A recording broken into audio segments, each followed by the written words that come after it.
자, 오늘은 조금 특별한 시간을 좀 잡아보려고 해요. 특별하게. 여러분들이 아는 것 같아도 모르는 것들이 너무 많아요. 주체가 넘어가는 거와 자아, 병든 자아가 뭔지, 그리고 이 주체가 넘어가는 것이 뭔지, 그리고 자아 처리가 되어졌을 때 또 어떻게 되어지는지, 이런 부분에 대해서 조금 이렇게 좀 나눠보려고 해요.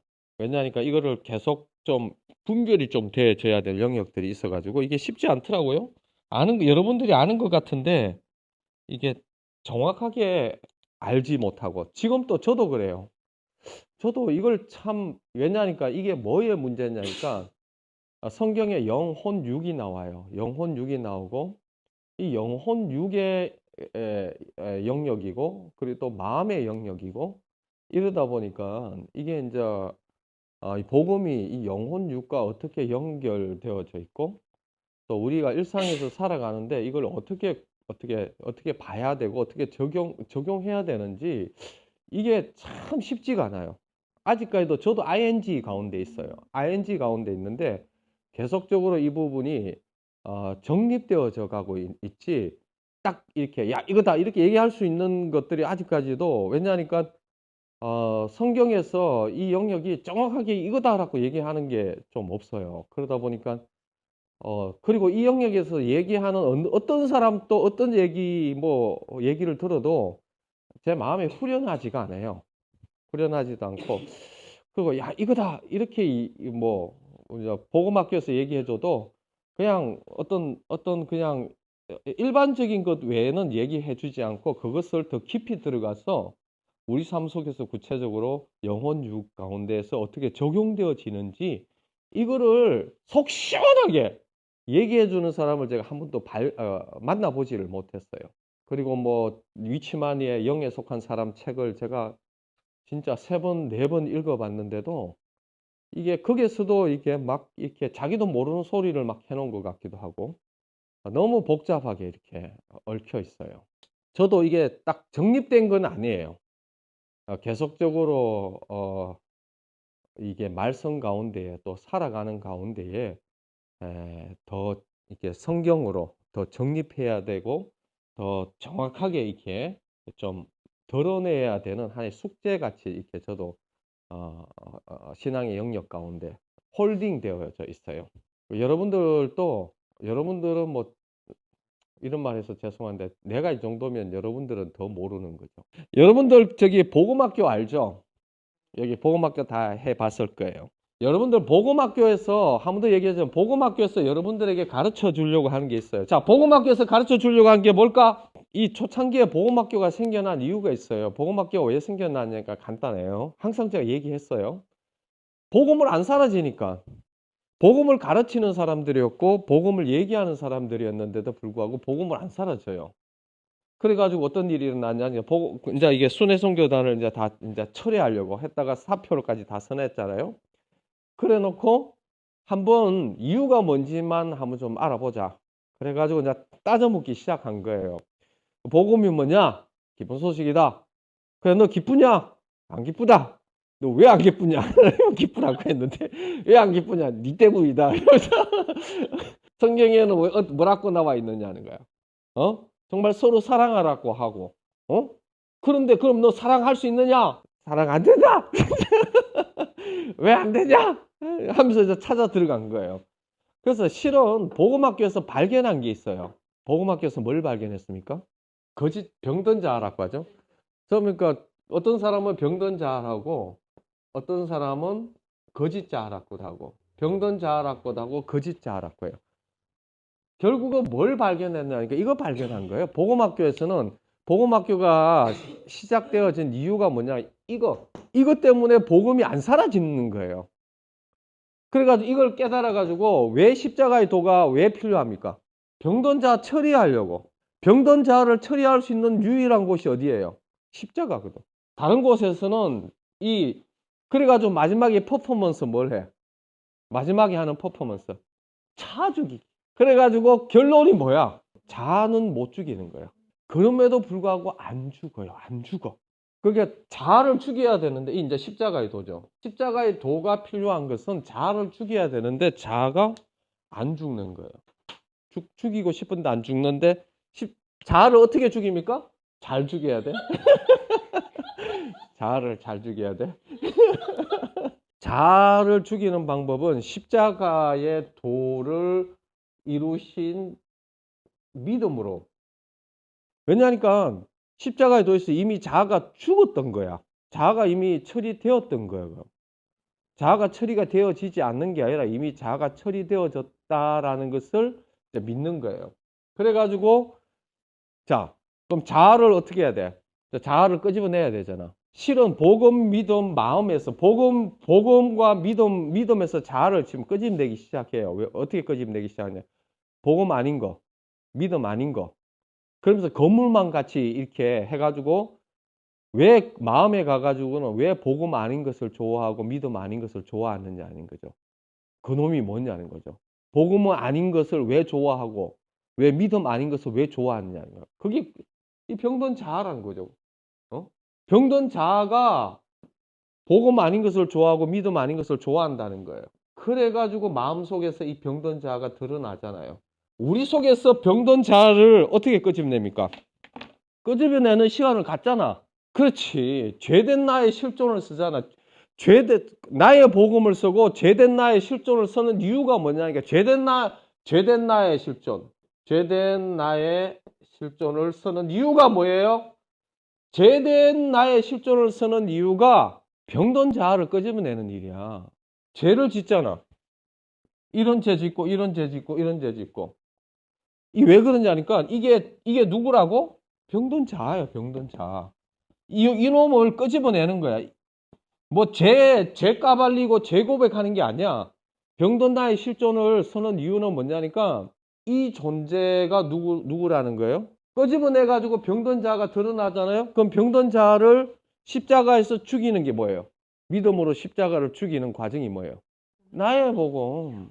나의 복음이라는 게 이 병든 자를 이제 이게 그 죄된 나의 실존을 통해서 병든 자를 끄집어내고 이 병든 자가 끄집어나 이게 숨기지 못하도록.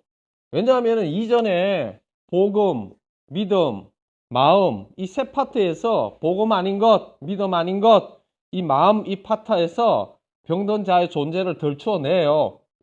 왜 그러냐니까 안 사라지는 중요한 이유가 뭐냐니까 이 병든 자아 때문에 안 사라지는 거예요. 병든 자아 때문에. 그들이 발견한 것이 뭐냐면 병든 자아를 발견한 거예요. 병든 자아. 살 수 없는 나를 발견한 거예요. 그래가지고 으악 놀란 거야. 복음을 아는데 복음으로 살기 싫어하는, 복음을 아는데 복음으로 달려가기 싫어하는 존재를 발견한 거예요. 내 마음대로 살고 싶어하고 내가 내 마음대로 하고 싶어하고 내가 가고 싶은 대로 가고 말씀 기도 싫어! 이렇게 짜증나! 말씀 기도를 해야 되는 줄 알기를 아는데 말씀 기도가 짜증나는 거야. 이제 이런 존재가 드러나는 거지. 이게 뭐냐면 병든 자아거든. 병든 자아가 드러나면은 이제 그런 소리를 하는 거야. 병든 자아는 자기 존재를 드러내요. 아까 딱 드러나는 거 보셨잖아요. 다은이를 통해서. 병든 자의 존재가 숨기지 못하고 이렇게 기도할 때 드러났잖아요. 보통 기도할 때 이때 드러나요. 이 병든 자를 처리하는 것이 나의 복음을 통해서 처리하는 거예요. 믿음으로. 이렇게 병든 죄된 나의 실존이 누구냐니까요. 본래 원형이 아니에요. 원형이 아니고 병든 나의 실존이라는 것이 정말 예수님께서 십자가에서 처리해 줘야 될 이 거짓자, 이 병든 자, 이 존재를 처리해야만이 참된 원형으로서 내가 죽고 예수가 사는 참된 원형으로서의 삶을 살 수가 있는 거예요. 그래서 복음학교라는 것은 나의 병든 자를 믿음으로 처리하는 어떻게 보면은 뭐랄까요? 장례식장과 같은 거예요. 내가 죽고 예수가 사는. 그래서 제가 누구보다도 막 복음학교 가라고 하는 이유가 뭐냐니까 가장 잘 처리해 줄 수 있는 곳이 복음학교이기 때문이에요. 복음학교이기 때문에 거기에 가서 자기 존재, 병든 자 존재. 왜냐하면 뭐 이게 신앙의 이제 시작이거든요. 그런데 이 신앙의 시작도 못한 사람들이 너무 많아요. 한국 교회에. 뭐 그냥 막 기도는 많이 하는데 자아 처리가 전혀 안 된 사람들이 얼마나 많아요. 그러면은 뭐예요? 다 마귀의 마귀의 종노릇하고 꼬북노릇하고 지가 하나님이 돼가지고 자기가 원하는 대로 살아가고 평생 고생하고 요까지는 다 아는 거잖아요. 그죠? 근데 요까지만 알아서는 안 되고 여기서 한 발짝 더 깊이 들어가야 되는데 더 깊이 들어가는 것에 대해서는 얘기해 주는 사람이 거의 없어요. 요까지만 병든 자를 처리해 준다. 처리해야 된다까지만 얘기하지. 그러면 그 병든 자를 우리 삶 속에서 영혼 육 가운데서 어떻게 처리되어지고 어떻게 작동하고 있고 그게 우리가 이해가 되어져야 되거든요. 그래야 더 믿음으로 살 거 아니에요. 그래서 이제 저도 이 영역에 대해서 어느 정도까지만 들어가지 더 깊이 들어가는 것은 아직까지도 ING예요. 그래서 여러분들이 저를 밟고 올랐으면 좋을 것 같아요. 더 밟고 여러분들의 삶 가운데에서 더 풍요로움을 좀 누리면 좋겠어요. 하나님께서 아담과 하와를 창조하셨잖아요. 생령이 되었다고 하죠. 생령. 실은 거기 원어적으로 네페시 하야라는 그 단어를 써요. 네페시 하야라는 것은 생령이 아니에요. 네페시 하야라는 것은 네페시는 혼이에요. 혼. 하야라는 것은 살아있는 혼이 되었다라는데 이 번역을 이제 여기부터 헷갈리는 거예요. 지금 그 성경 전체에서 영과 혼과 이 영역들이 막 짬뽕이 되어 있어요. 네페시는 분명히 혼인데도 그 루아흐가 이 영이거든요. 그럼에도 불구하고 네페시라고 된 것을 자꾸 혼으로 번역 안 하고 영으로 번역하는 그런 것들이 많이 있어요. 그래서 이제 이런 부분 때문에 이게 혼동을 많이 가져와요. 자, 사람에 대해서 좀 알아봐야 돼요. 성경에 의하면은 사람이 세 개로 되어져 있다고 하잖아요. 뭐뭐로 되어 있습니까? 영이 있고 혼이 있고 육이 있잖아요. 영혼 육이 있잖아요. 학자들도요, 이게 보이는 영역이 아니라 어떤 영적인 영역이고 우리의 어떤 그 내면의 영역이기 때문에 사실 또 마음이 있고요. 마음 안에도 여러 가지 그 단어들이 있어요. 마음 안에도 이게 그 카르디아라는 어떤 그 단어만 쓰는 게 또 아니에요. 또 카르디아라는 그 단어가 마음이라는 것이 구체적으로 뭐라고 얘기하고 딱 정확하게 얘기한 학자들이 없어요. 내가 뭐 이게 자료들을 찾아봐도 참 답답해요. 마음이 시원하지가 않아요.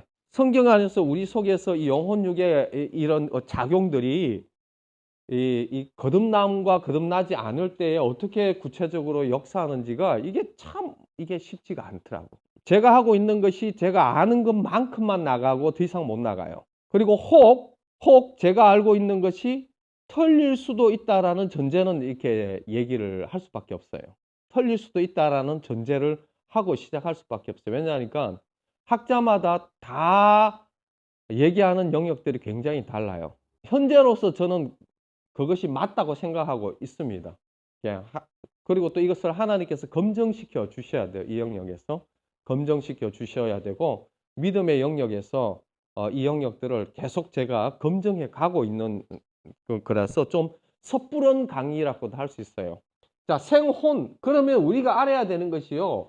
우리의 존재성이 뭐예요? 우리의 존재성은 혼적인 존재예요. 우리의 존재성은 혼적인 존재예요. 다른 말로 하면 영혼 육이 있다면은 우리의 아이덴티티일까요? 우리의 정체성이 어디에 있느냐니까. 왜냐하니까 하나님께서 우리를 만드시고 생혼으로 만들었고 했기 때문에 우리의 정체성이 혼적인 존재예요. 그리고 사실요, 우리를 구원하는데 뭘 구원하라고 얘기하느냐니까요. 제가 지금 성경을 찾을 시간이 없어서 한데 혼의 구원을 얘기하고 있어요. 혼의 구원을. 그 지정의가 어디에 있느냐? 지정의가 어디에 있느냐? 이 혼에 있어요. 지정의가 혼에 있어요. 이게 뭐냐? 이게 사람이에요. 이게 사람. 영에는 지정의가 없느냐? 영에도 지정의가 있는 거가 있어요. 천사들은 영적인 존재들은 지정의가 영에 있겠죠. 그죠? 우리는 이 혼에 지정의가 있어요. 그럼 혼이 뭐냐를 알아야 돼요. 그럼 혼이 대체 무슨 역할을 하냐? 혼에 대해서 우리가 이제 알아야 돼요. 그래서 제가 이제 혼에 대해서는 이 시간은 혼에 대해서 좀 설명을 좀 하려고 해요. 이걸 잘 이해해야 돼요. 지금 가장 중요한 시점에서 지금 빨리 결론을 지금 벌써 맺는 거예요. 설명하지 않고 빨리 결론부터 여러분들에게 가르쳐 주고 있는 거예요. 생혼이 되었고 에덴 동산에서 하나님과 에덴 동산에서 임재 가운데 같이 있었어요. 하나님 임재 가운데 있었어요. 혼은 어떤 것이 혼이냐니까요. 청지기라고 해야 되나? 아니면은 문지기라고 해야 되나? 하나님과 이렇게 하나 되어지게 하고 하나님을 왕으로 순종하게 하는 데 있어서 이 혼이 영을 받아들인다고 해야 되나? 이 지정의를 가지고 이걸 받아들이는, 그야말로 혼이 하나님을 선택하고 하나님을 받아들이며 하나가 되어지는 어떤 그런 그 역할을 한다고 해야 되나요? 예? 예, 결정적인 역할이 실은 혼이에요, 혼이. 결국은 혼에 의해서 하나님이 하나님됨을 인정하고 하나님의 됨을 받아들이는 곳이 어디 있냐면 혼의 영역에서 이루어지는 거죠. 왜냐하면 여기서 지정의가 있으니까. 지정의가 있고, 그리고 이게 생혼인 거예요. 생혼. 그런데 이제 여기에서 어떤 일이 일어났느냐니까, 하나님도 영적인 영역이지만은 또 다른 영적인 영역이 침범했어요. 사단의 어떤 영적인 영역이 이게 침범하면서 이 혼에게 유혹을 한 거예요. 혼에게 유혹을 했는데 어떤 유혹을 했냐니까, 네가 하나님과 연합해서 살아가는 것이 아니라 네가 네 스스로의 단독자로 쓰라고 유혹을 해요. 다른 말로 하면은 네 스스로의 단독자, 네가 하나님이다. 네가 주체가, 다른 말로 하면은 네가 주체다는 거예요. 네가 주체다. 사실 이때는 하나님이 왕이고 하나님이 되시고 하나님이 주체가 되는 거예요. 하나님이 왕 되시고 하나님의 주체가 되는 것을 이 혼이 받아들이는 존재인데, 다른 유혹하는 영이 와가지고 뭐라고 하냐니까, 네가 주체가 되어라, 네가 단독자가 되어라, 네가 하나님이 되어지고 너는 하나님같이 된다, 이렇게 하는 거죠. 하나님의 명령을 거부하면서 어떤 선악을 알게 하는 나무를 먹으면서 하나님의 언약을 깨뜨리면서 너는 너의 단독자가 되고 네가 주체가 되고 네 스스로 주체가 되는 삶을 산다. 왜냐하면 이제 사단이 이제 그런 영이거든요. 사단의 영이 그런 영이에요.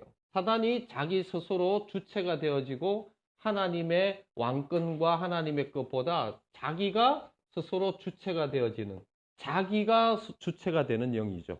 그래서 어떻게 보면요, 이 혼이 자기가 주체가 되는 영을 받아들여 버린 거예요. 자기가 주체가 되는 영, 자기가 하나님이 되고 자기가 주체가 되게 하는 그게 순종하고 그걸 받아들이면서 어떻게 됩니까? 그러면서 자기가 주체인데 마귀의 똘마니가 되어지는 희한한, 그러니까 마귀가 진짜 머리가 좋은 것 같아요. 어떤 그런 면에서는 마귀가 진짜 머리가 좋은데, 왜냐면 마귀는 자기가 왕이고 자기가 하나님이고 자기가 하나님보다 더 높아지려고 하고 하는 그런 영인데, 어떻게 속이냐니까, 야, 네가 주체가 돼. 네가 하나님이 되는 거야. 네가 왕이야. 너가 주체야. 이러면서 그 영을 받아들이면 어떻게 되냐니까, 마귀의 똘마니가 되면서 또 자기가 주체가 되는 이런 구조가 이제 되어진 거예요.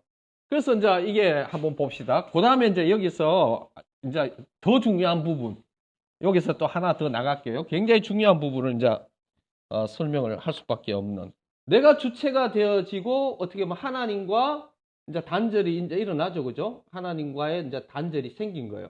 하나님과의 단절이 생기면 어떤 일이냐면, 사실 혼이 주체가 되려면요, 본래 하나님이 왕이고 하나님이 주체인데, 자기가 주체가 되려면 하나님 같은 어떤 그런 혼 가운데 하나님과 같은 역할을 하는 주체가 있어야 돼요. 하나님과 같은 주체가 있어야 되는데, 그 주체가 뭐예요? 자기가 주체가 되는 거예요.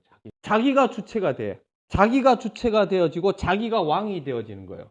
이게 뭐냐는 게, 이게 옛사람이에요. 하나님 자리에 앉아가지고 하나님이 주체가 되어지는 것들을 거부하고 이제는 자기가 하나님이 되어지고 자기가 주체가 되어져서 자기가 스스로 왕이 되어지고 자기가 뭐가 되죠? 자기가 신이 되는 거예요. 인간은 혼이라는 존재는요. 혼이라는 존재는 이런 거와 같은 거예요. 그릇과 같다고 보시면 돼요.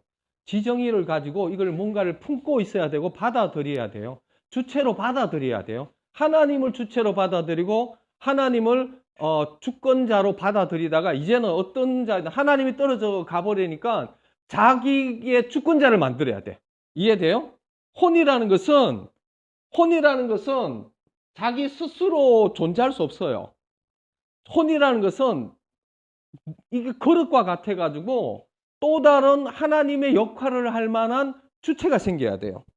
하나님의 역할을 해야 될 주체가 생기는데 그 주체는 자기가 이제 왕이 되려면 어떻게 해요? 자기가 주체로 이제 지정의로 그것을 받아들이는 존재라고 보시면 돼요. 혼이라는 게 이거를 그런 존재로 받아들이는 존재라고 보면 돼요. 그래서 왜냐하면 그래야 하나님이 인간과 연합을 할 수밖에 없는 존재예요. 왜냐하면 예수 그리스도도 그렇게 하셨어요. 삼위일체 하나님이 되시는 것들도 서로가 서로를 받아들이는 존재죠.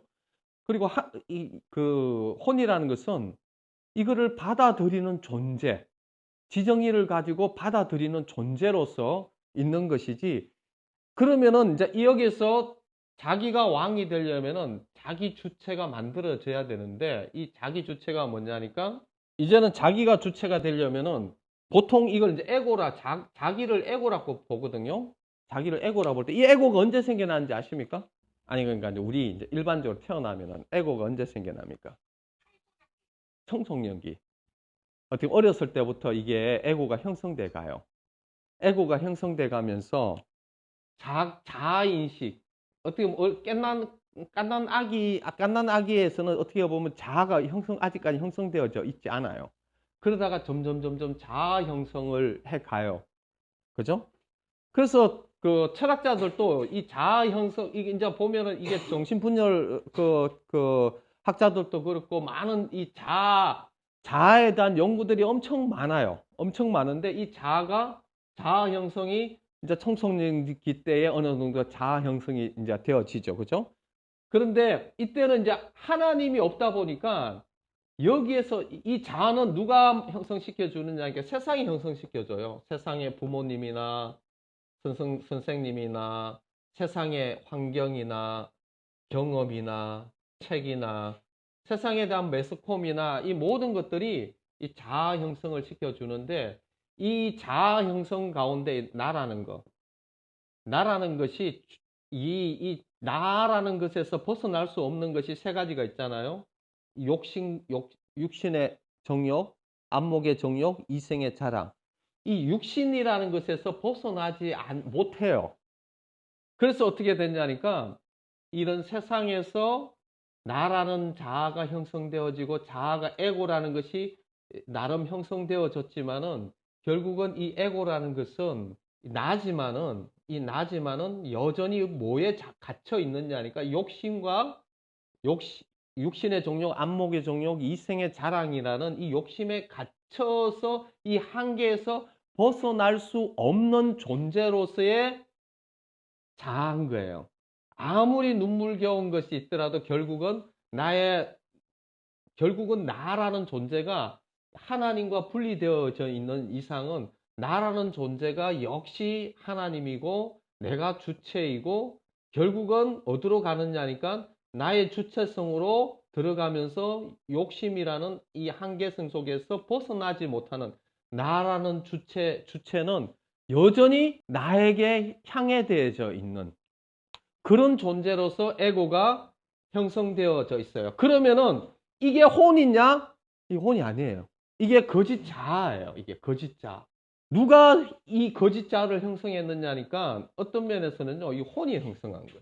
왜냐니까 이 혼은 하나님이 없이 태어났기 때문에 혼이라는 것은 하나님 없이 태어났기 때문에 보는 세상이 전부이고 부모를 통해서 보고 기존 세대를 통해서 보고 기존 세대를 통해서 뭘 보겠어요? 죄밖에 더 보겠어요. 이중성밖에 더 보겠고 살아가는 데 있어서 그 교활함밖에 뭐 배우는 게 뭐가 있겠어요. 이 세상 가운데. 이 세상에서 성공하려면은 양육 강식밖에는 더 있겠냐는 거예요. 그죠? 그러다 보니까 이 혼이 볼 수 있는 것은, 그리고 이 나라는 것들을 받아들이면서 어떻게 보면은 이게 나의 주체가 되는 거예요. 그리고 이 주체가 이게 이제 연관이 되어져 있겠죠. 이렇게 이게 이제 주인 역할을 하고 이렇게 가는 거죠. 근데 이제 어떤 일이 일어나느냐니까요. 이 혼이 이 예수 그리스도의 이제 진리를 듣잖아요.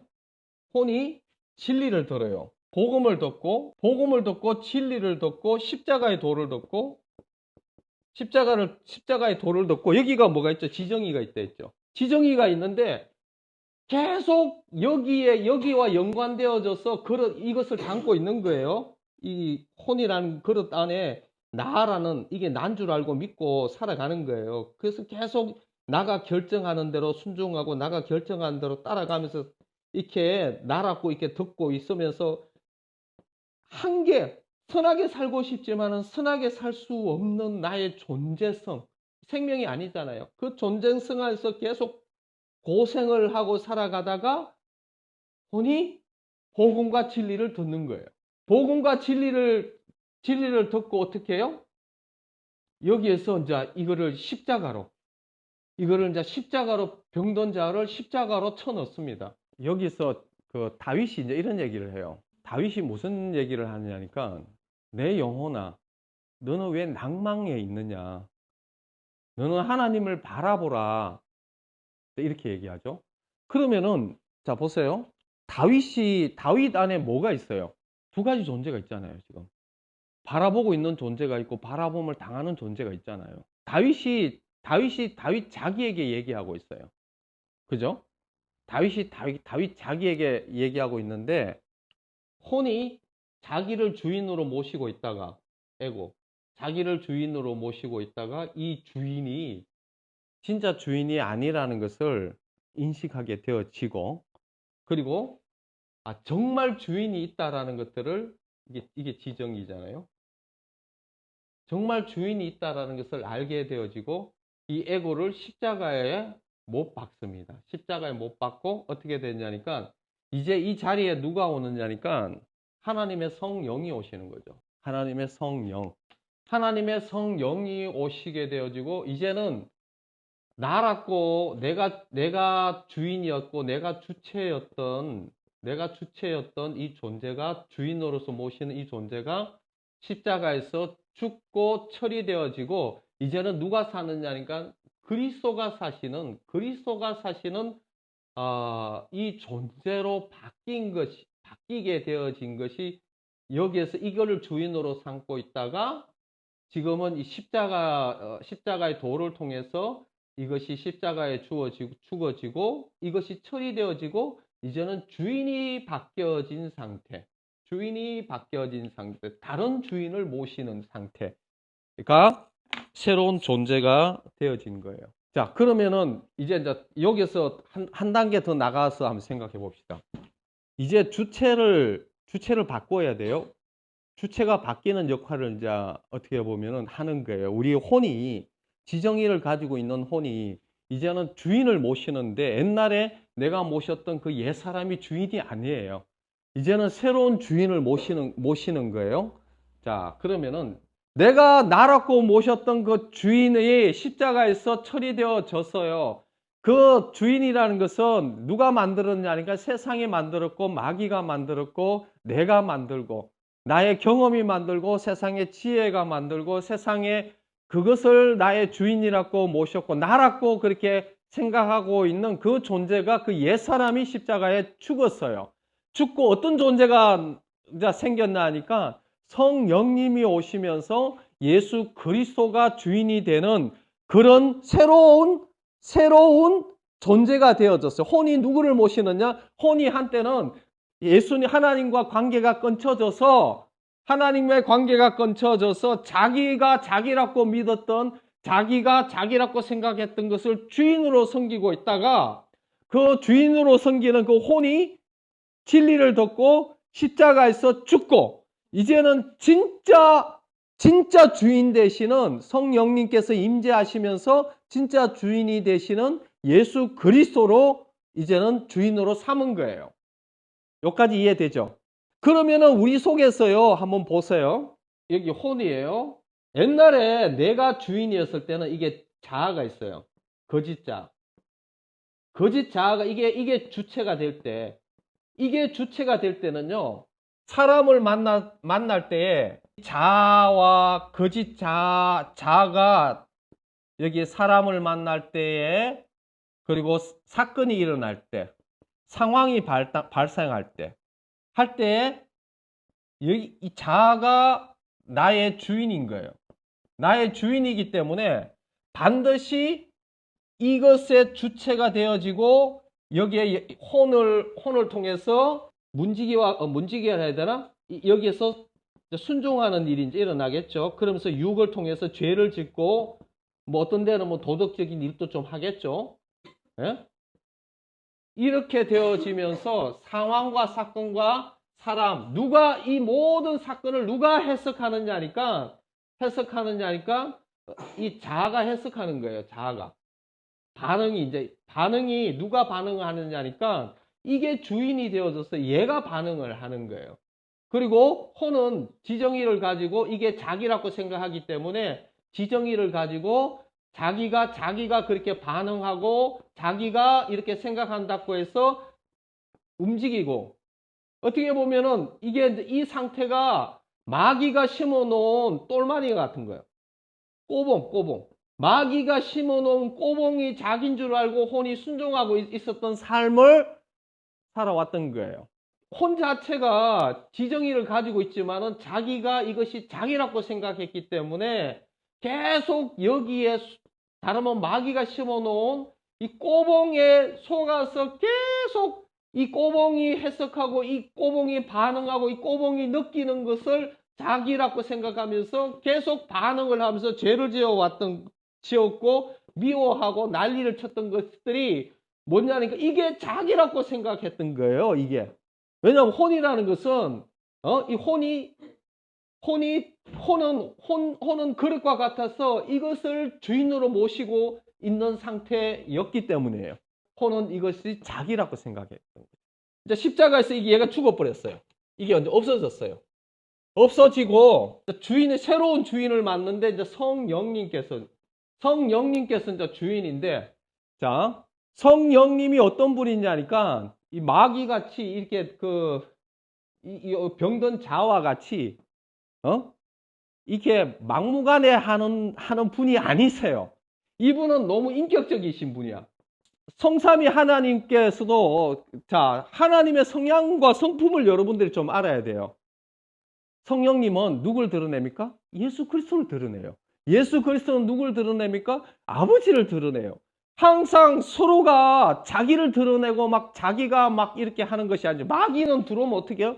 마귀는 막 강압적으로 하고 난리를 치고 이러지만은 예수님은 종으로서 섬기기를 원하고 사랑으로 섬기기를 원하고, 어떻게 하면은 정말 그 주님의 성품이 폭군이 아니세요.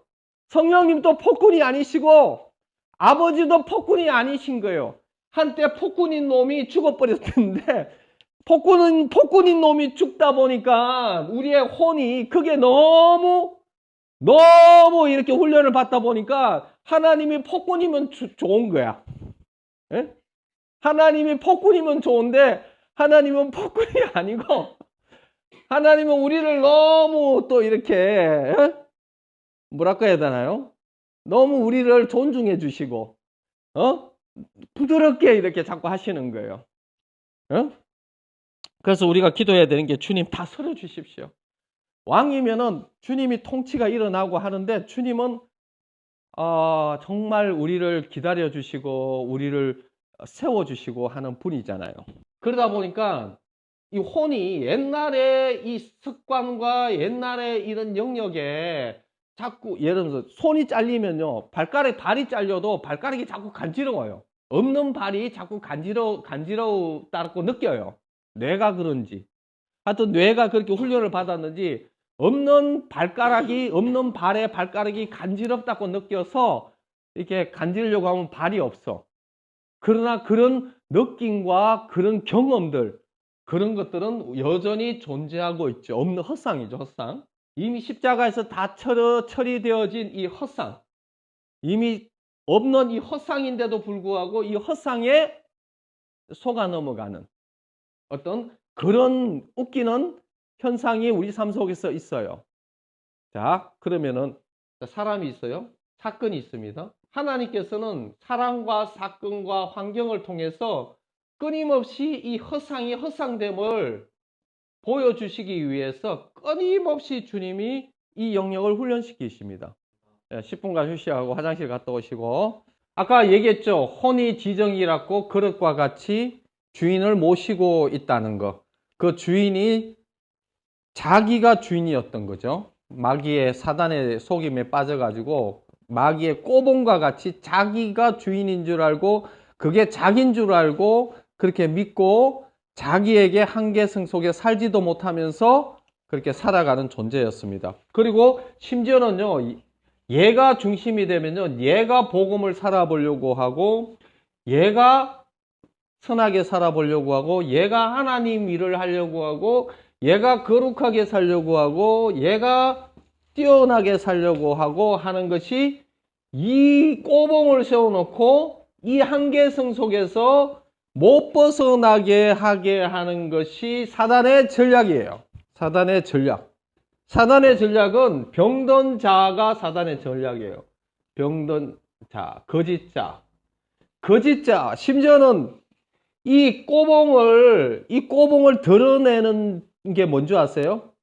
꼬봉을 드러내는 것이 실은 율법이에요, 율법. 율법을 통해서 뭐가 드러나느냐니까 이 꼬봉이 죄인이라는 거. 이 꼬봉이 죄인이고 얘가 죽어야 된다라는 것들을 율법이 드러내 주세요. 이 안에 죄가 있다라는 거. 그 율법은 죄를 발견하게 해주고 죄인이라는 것을 드러내 주는 존재죠. 그러니까 얘가 끊임없이 사단의 전략과 사단에게 속아가는 사람들의 대부분의 특징이 뭐냐니까 이게 자기인 줄 알고 믿고 있고, 그래서요 보면요 바리새인들이나 진짜 훌륭하게 살았던 했던 그 경험이 있는 사람들은요 이 한계성 속에서 선한 자 때문에 더 속아 넘어가요. 그래서 사람을 만나면은 얘가 중심이 되어서 얘가 해석하고 사건을 만나도 얘가 해석해요. 자, 봐봐. 만약에 지금 공을 찬다면 다은이는 억수로 기쁠 거예요. 축구를 차고. 이 시간에 축구를 차면은 다은이는 해피해. 해피. 축구에 반응하는 존재. 그러나 오늘 말씀 공부를 하면은 unhappy. 행복하지 않아요. unhappy가 돼요. 이 unhappy와 happy의 기준이 누구냐니까 이 꼬봉이에요, 꼬봉. 사단의 꼬봉, 나라고 생각하고 있는 나. 사건이 생기면은 이 사건을 통해서 해석하고 사건을 통해서 판단하는 존재가 누구냐? 이 꼬봉.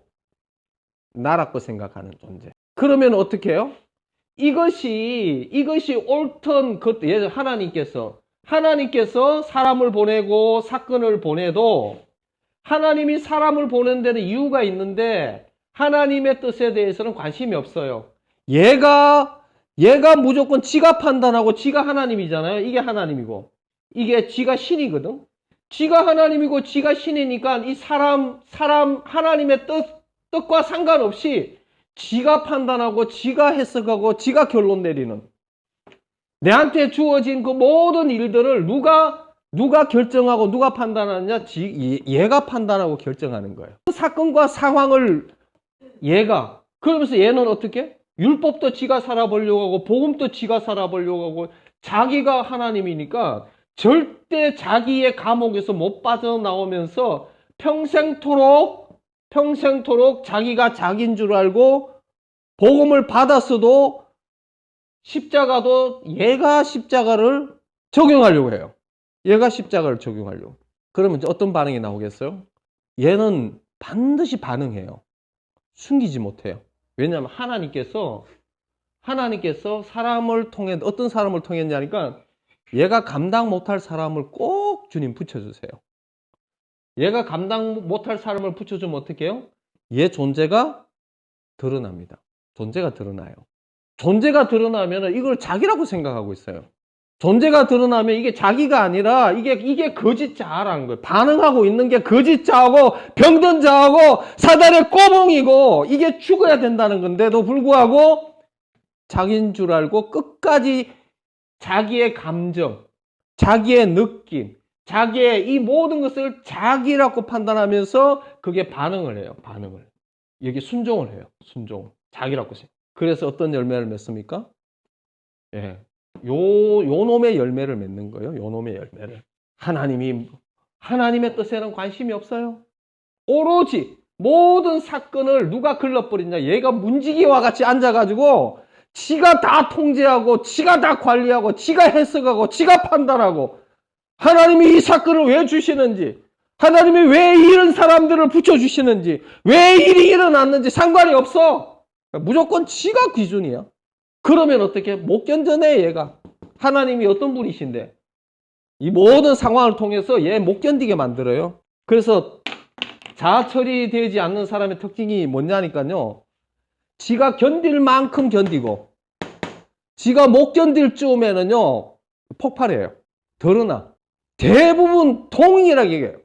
누구라고 얘기하기 힘들지만 걔도 보면은 진짜 머리가 좋아서 잘 견뎌내. 잘 적응해. 그런데 적응하는 곳에서는 인정받아.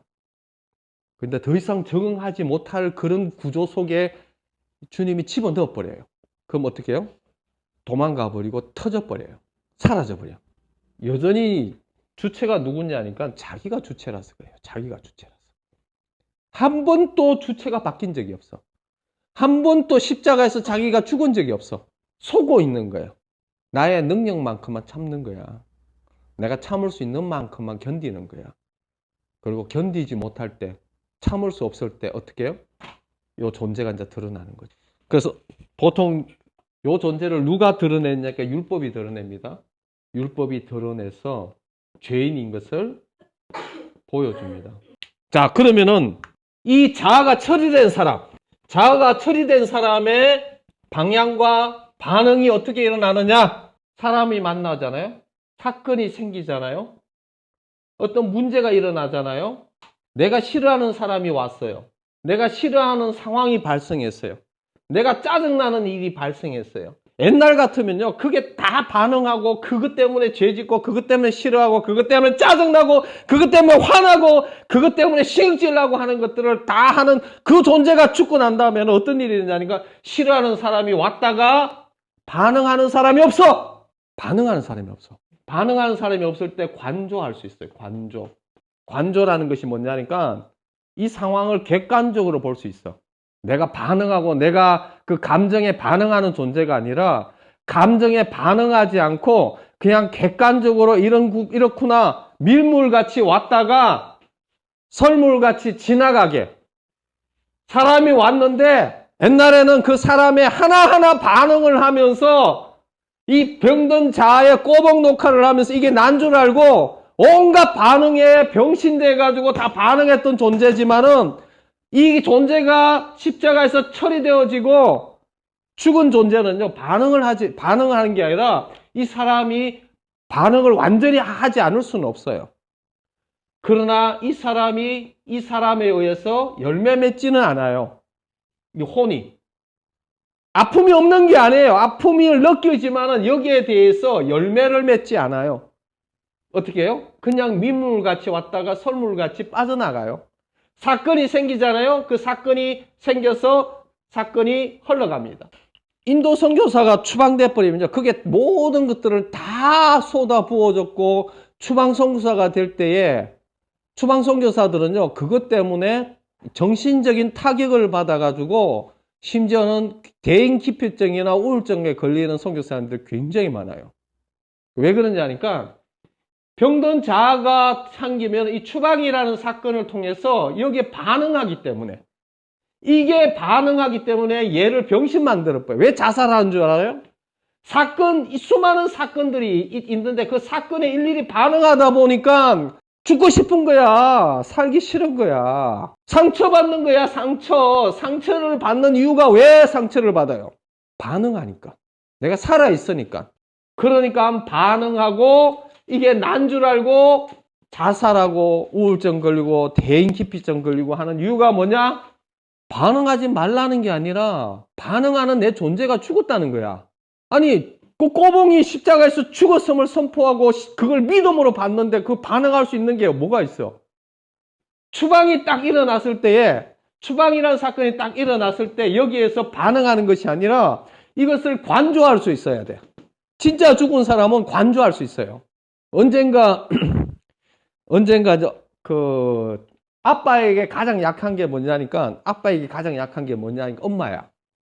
아빠가 제일 약한 게 엄마야. 옛날에 같은 경우는 엄마가 일일이 이렇게 하면은 이게 숨겨져 있더라고.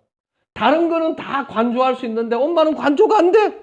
엄마는 관조가 안 되는 거야. 왜냐하면 이 안에 수많은 역사를 가지고 있기 때문에, 엄마와의 평생 동안의 역사를 가지고 있기 때문에 이게 십자가에 죽었다는데 이게 시스템적으로 모든 상처들이 다 일어나면서 엄마에 대해서 관조가 안 돼. 관조가.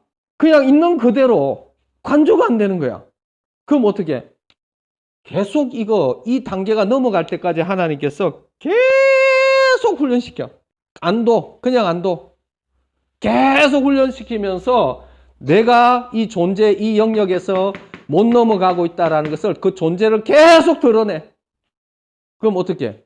계속 그 영역으로 인해서 하나님 앞에 기도할 수밖에 없고, 그 영역에 대해서 목마름을 가지고 있고, 그 영역에 대해서 하나님 앞에 선포할 수밖에 없고, 이 영역을, 그래서 이걸 뭐라면 영적 싸움이래요. 영적 싸움을 할 수밖에 없어요. 이 영역에서. 그러면서 이제 지금 어떻게 되냐니까, 지금은 관조할 수 있는 힘이 생기게 되더라고. 그리고 나중에 보니까 그렇더라고. 가만 보니까 한 여자가 막 얘기를 하고 있더라고. 한 여자가 아줌마가 막 얘기를 하는구나. 막 흥분해서 저렇게 얘기를 하는구나. 그러고 난 다음에 또 막 들어다가 또 막 회개를 하더라고.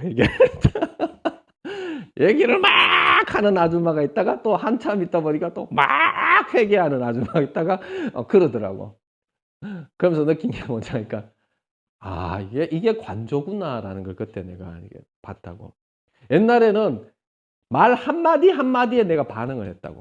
비수같이 꽂히면서 그게 한마디 한마디에 반응했는데, 나중에는 말하는 게 그냥 아줌마가 그냥 얘기하더라고. 그냥 막 얘기하다가, 막 얘기하다가 또 왔다가 와 가더라고. 그래서 옛날 같은 경우에는 엄마가 그렇게 하잖아요.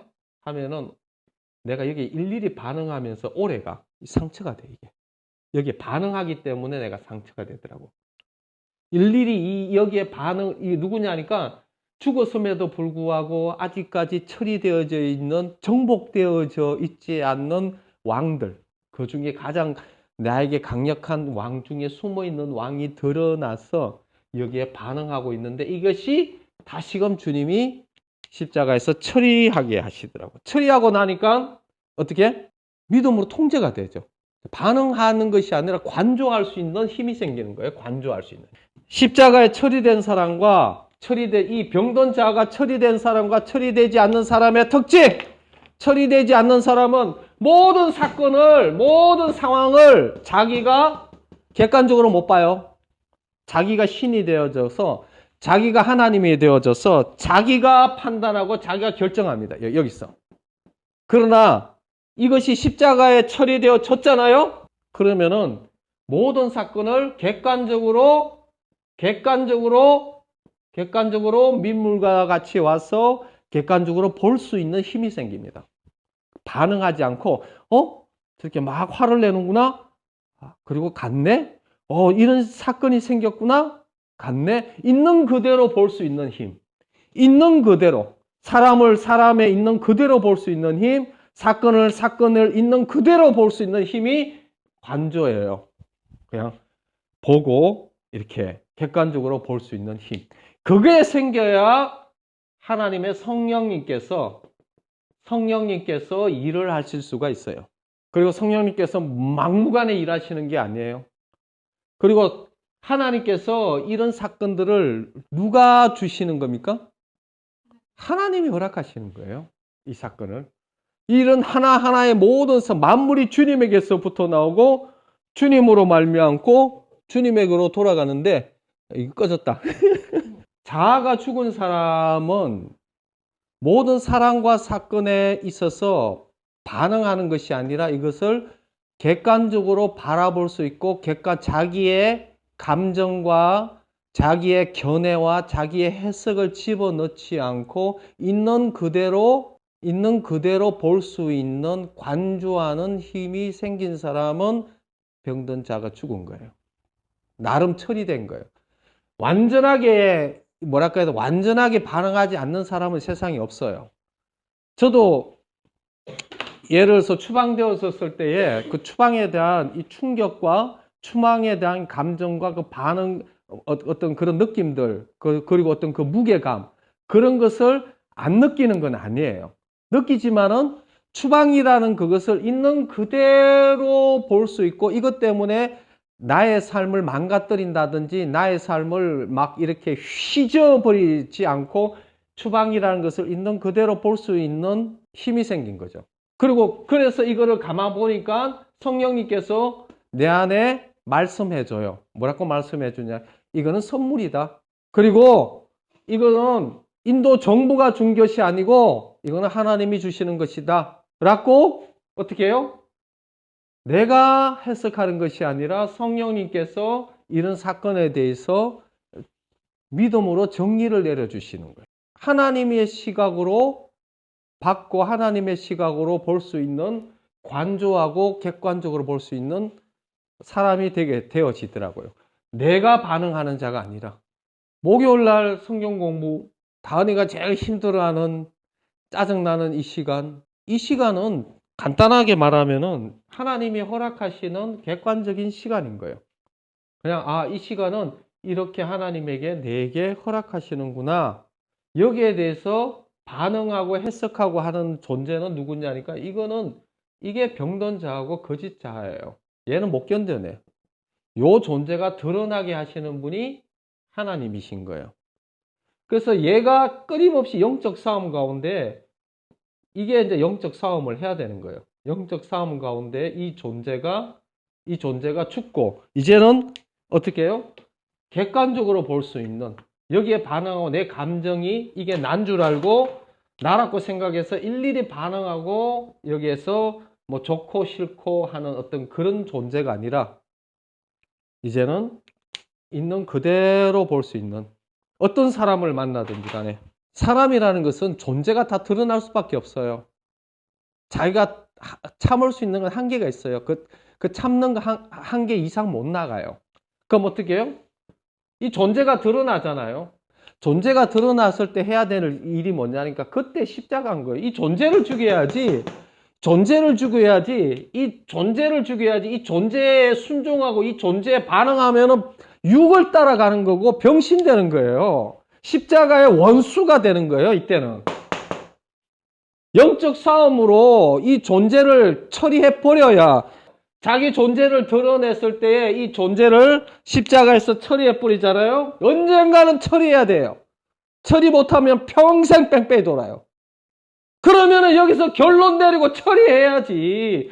처리해 버리면 제2, 제3, 제4 이미 오든 상관없이 영을 쫓아가는 사람이 되어지는 거예요. 영을 쫓아가는 사람이 못 되면은 자기의 병든 자의 꼬봉이 되어져서 계속 사람에 대해서 원망하고 환경에 대해서 원망하고 상황에 대해서 원망하다가 평생 거짓하다가 우상 숭배하고 자기 숭배하다가 끝나는 인생 돼요. 요거 피하면은 다른 데는 없을 줄 알아요? 똑같아요. 거기에서 발생한 거나 또 발생하면은 문제를 내 안에서 찾아야 되는데 계속 밖에서 찾게 하는 그 존재가 속임이에요. 밖에서 찾게 하는 그 존재를 하나님 누가 드러냈냐니까 하나님이 드러낸 거예요. 하나님이 이 존재 숨어있는 놈! 이놈이 숨어있는 거예요. 이놈이 숨어있는 거. 이놈이 숨어져서 이놈이 괴물이거든요. 어마어마한 괴물이에요. 제 고백을 하면요.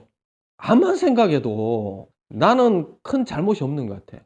근데 엄마는 계속 이 의부정적인 이 현상을 자꾸 하잖아요. 하는데 너무 힘든 거야.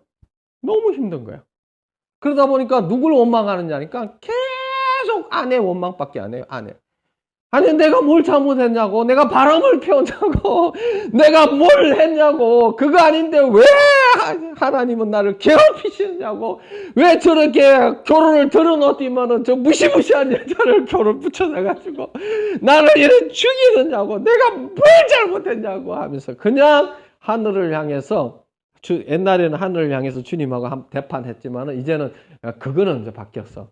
하나님한테는 욕을 못하고 아내를 향해서 막 저주를 하고 욕을 하면서 기독공원을 돌아다니. 왜? 인도에서. 개나리 십장생 하면서 말이야. 저주받으라 하면서 말이야. 그러면서 했죠.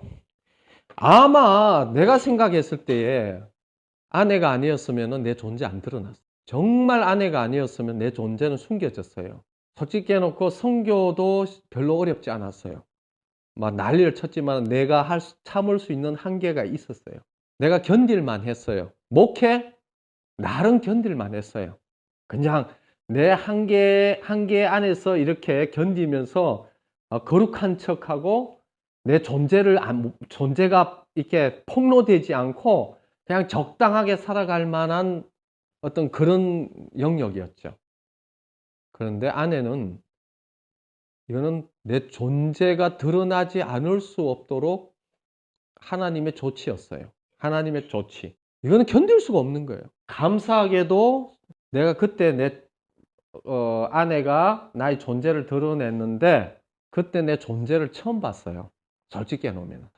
무시무시한 어마어마한 에너지를 가지고 있는 그 괴물이 상황과 환경만 보게 하면서, 그러면서 속고 있고 너를 속이고 있는 그 어마어마한 무시무시한 에너지, 블랙홀과 같은 존재, 그 존재를 주님이 드러내려고 하고 계시는 거예요.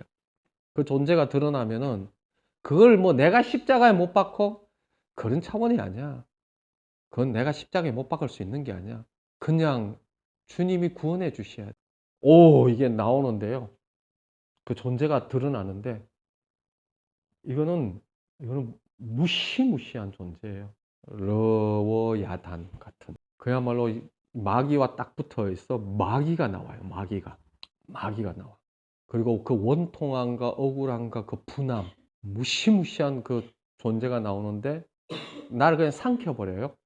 내가 뭐 이걸 십자가에 못 박습니다, 이런 말을 할 수 있는 힘도 여력도 없이 무시무시한 에너지가 날 삼켜버려요. 그런 존재를 봐야 돼요. 자기 존재가 어떤 존재인지. 그거 보기 전까지는 여기서 못 빠져나가요. 왜?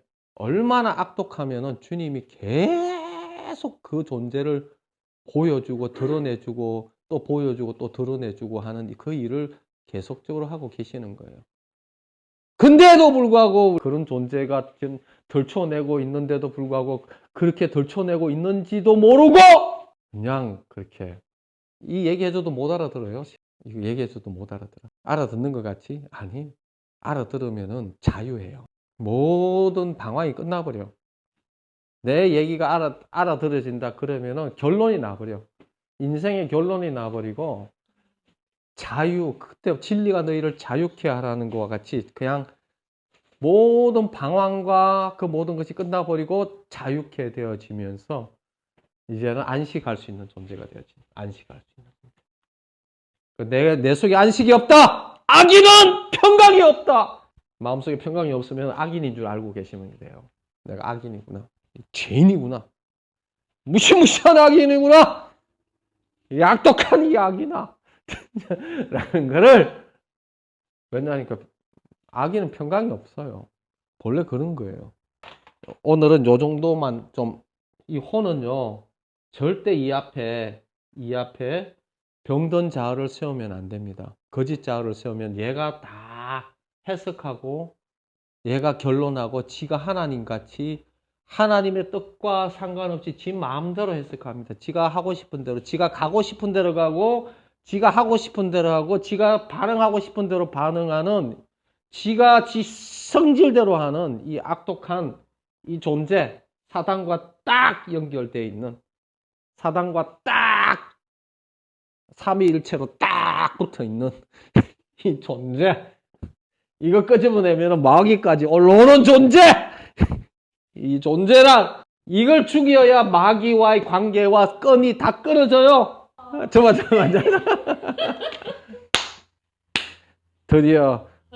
드디어 한계, 이 한계, 이게 죽어야 돼요. 그래서 어떻게 되냐니까 계속 주님이 일해 주실 거예요. 염장을 찢어 주실 것이고, 병신을 만들어 주실 것이고, 날개를 꺾어 주시고, 다리 몽댕이를 분질러 주실 것이에요. 왜? 하나님 사랑하시니까. 훈계하시고 징계하시고. 그래서 어떻게 해요? 그래서 우리가 할 일이 뭐냐니까요. 지정이는 끊임없이 이 존재를 죽이는 일을 해야 돼요.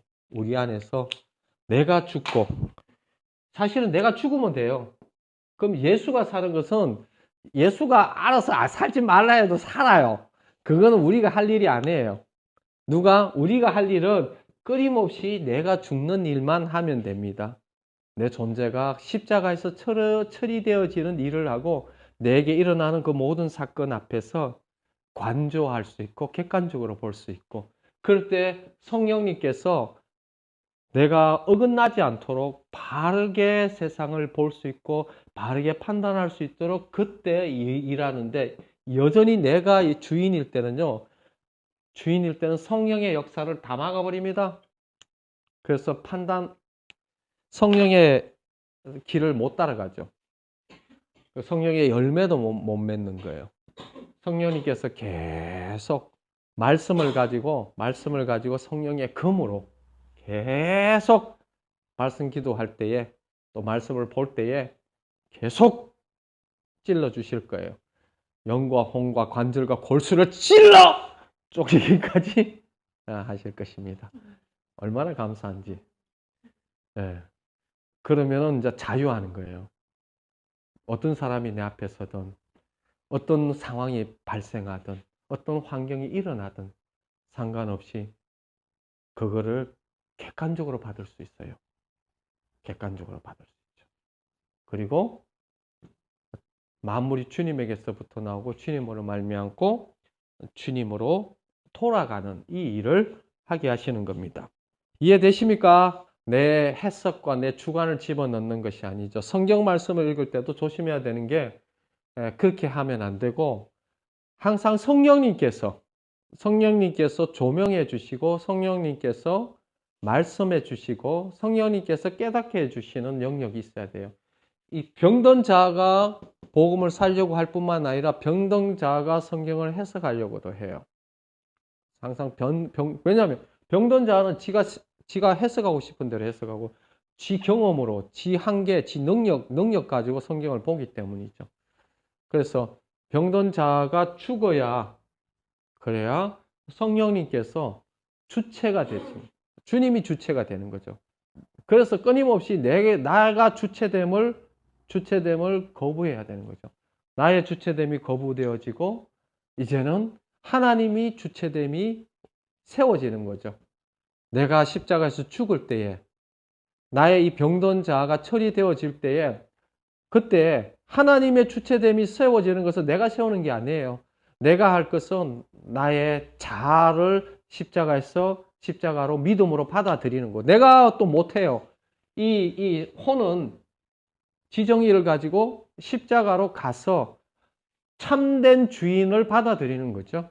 참된 주인을 받아들이는 역할을 혼이 하는 거죠. 그래서 혼은 어떤 면에서는 주인을 받아들이는 역할을 해요. 주인을 받아들이는 역할.